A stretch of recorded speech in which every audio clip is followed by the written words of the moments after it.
welcome back to the Livestream Lounge. My name is Megan McGinnis, and I'm a senior reporter at Project NOSH, and we are here at NOSH Live Winter 2017 in Santa Monica. I am sitting here with Jeremy Smith, the founder and CEO of LaunchPad. Before we start just chatting with Jeremy, I just want to give a quick thanks to our sponsors to make this whole live stream possible, ADM, Ingredion, and NetSuite. So thank you guys so much. Jeremy, thanks for being here. Really appreciate it. Oh, thank you very much for having me here. So for our viewers who maybe don't know exactly what LaunchPad is, can you give them a little bit of your spiel? Yeah, sure. It's an evolving company. I was in the brokerage business for more than 10 years with a company I was partners in called Level 1 Marketing. And one of the challenges that we had with emerging brands was their breadth of services that they needed to meet their needs was very different than what a traditional, already established CPG brand needed.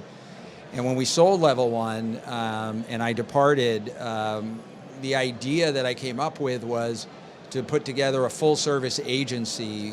And we have brokerage services for club and for retail, but we also are able to work with brands that are just coming out of the gate. You might be working with somebody like Mattson on food development, and you're going to need branding, and you're going to need marketing, and you're going to need naming. And so I partnered with Market Brand, which is a full-service design and strategy firm. And so they can do everything from the naming to package design. And something I've done that's very different is that instead of having a whole team of salespeople for brokerage representation, I partnered with Anderson Damon and 3 smaller brokers.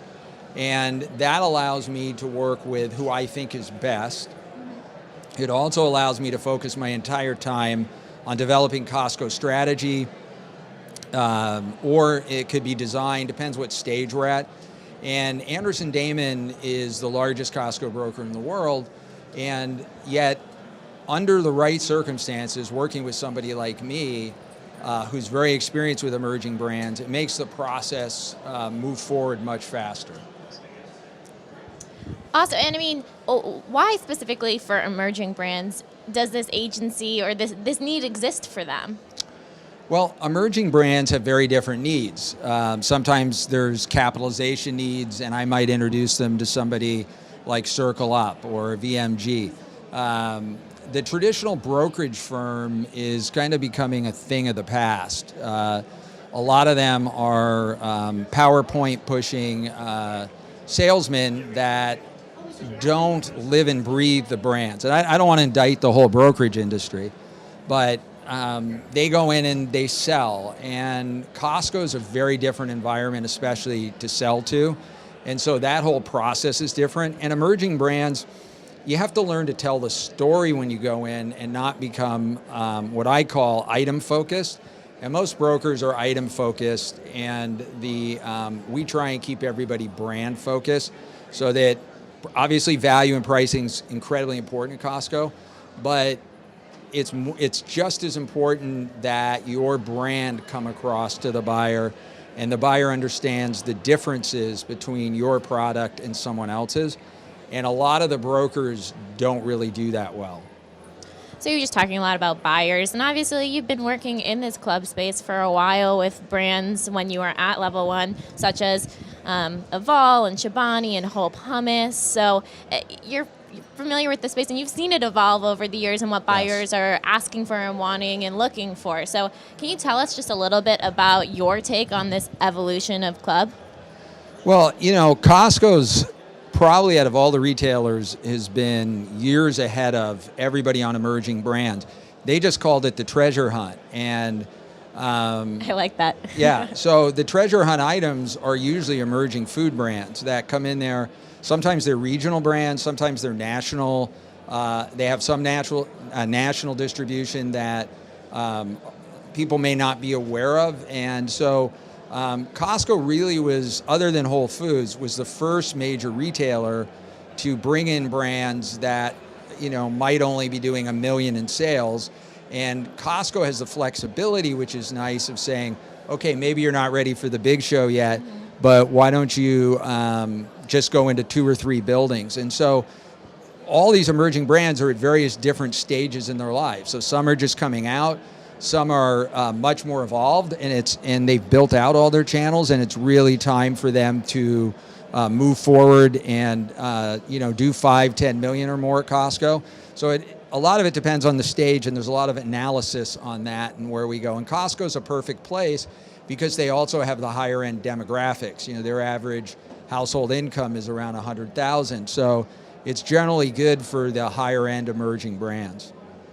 So that's clear about just why Club really is seeking out these emerging brands and then clearly motivated there. But if I'm an emerging brand myself and I'm thinking about my distribution strategy, why should I be thinking of Club, and why is that appealing to me?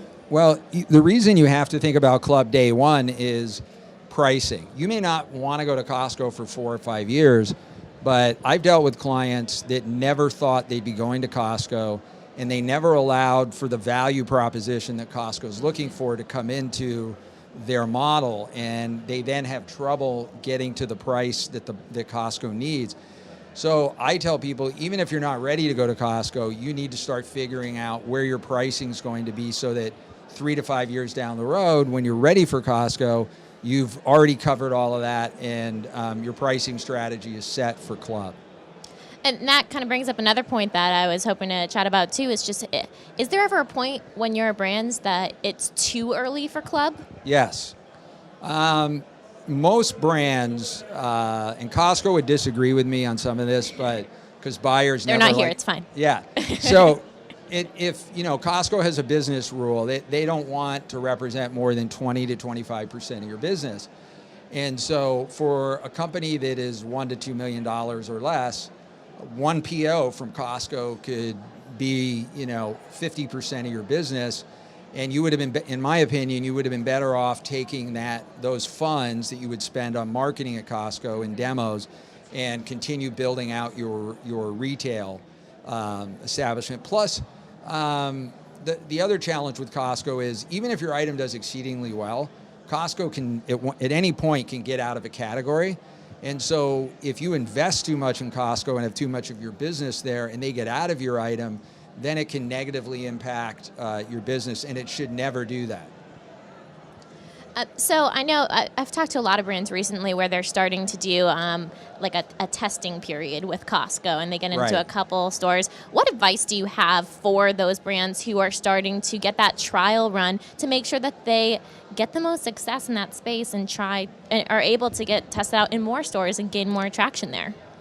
I think it's really important that you first establish who you are and what you want. A lot of times brands go into Costco, they're so excited that Costco is giving them an opportunity that they haven't really thought through what it is that they want to get out of this. Because if you're only going into 5 buildings, you're not going to get much of the halo effect, which can really increase your business outside of Costco.